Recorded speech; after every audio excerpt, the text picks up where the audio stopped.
अस्सलाम वालेकुम व्यूअर्स, कैसे हैं आप सब। आज मैं आपके साथ मटन स्टीम रोस्ट की रेसिपी शेयर कर रही हूँ। घर पर बहुत आसान मसालों के साथ और आसान तरीके से आप इसको कैसे बना सकते हैं। बिस्मिल्लाहिर्रहमानिर्रहीम। सबसे पहले मैंने आधा किलो मटन लिया है। इसकी मैंने इस तरह से दरमियानी साइज़ की बोटियाँ काट ली थी।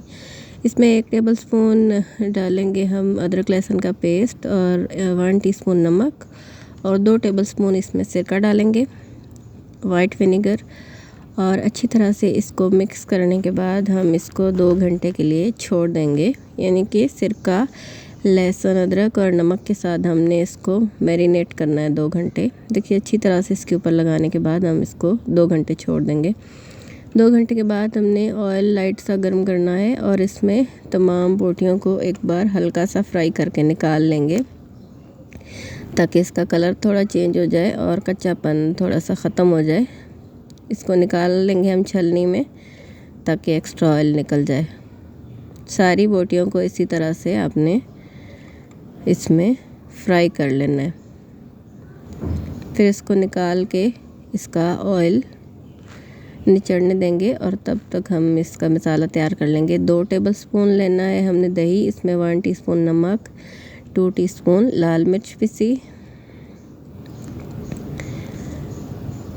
गरम मसाला पिसा इसमें लेंगे 1 टीस्पून, हाफ़ टी स्पून खुश्क धनिया पिसा और ज़ीरा पिसा भी 1/2 टीस्पून लेंगे। अच्छी तरह से मिक्स करेंगे सारे मसालों को दही में।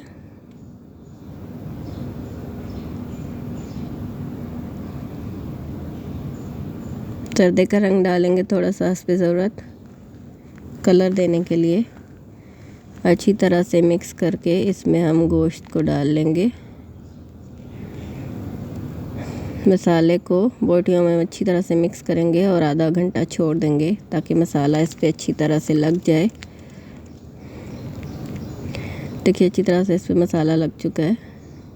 अब एक बड़े पतीले में इतना पानी डालना है कि स्टैंड के नीचे ही रहे, लेकिन इतना हो कि भाप बन जाए। उसके ऊपर हम स्टैंड रख देंगे और उसको ऊपर से ढक देंगे हल्की आंच पे, और हम गोश्त को फ़ॉइल में इस तरह से लपेट लेंगे। फ़ॉइल में इसलिए डालते हैं ताकि इसका मसाला ज़ाया ना हो। अच्छी तरह से फ़ॉइल को कवर करेंगे और जब भाप बनने लग जाएगी और पानी अच्छी तरह से गर्म हो जाएगा तो तब हम इसको स्टैंड के ऊपर रख देंगे। पानी इतना ज़्यादा नहीं होना चाहिए कि स्टैंड के बराबर हो, उससे आपने कम पानी डालना है, और इतना कम भी ना हो कि ख़त्म हो जाए, क्योंकि हमने 2 घंटे के लिए इसको स्टीम देनी है। इसमें बिल्कुल हल्की दम वाली आंच पे 2 घंटे मैंने इसको स्टीम पे रख दिया था।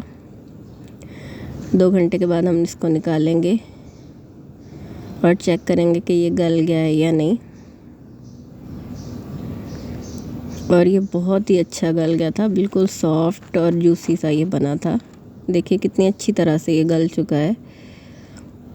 उम्मीद है आपको मेरी आज की वीडियो पसंद आई होगी। वीडियो पसंद आए तो लाइक और शेयर ज़रूर कीजिएगा और मेरे चैनल को सब्सक्राइब करना मत भूलिए।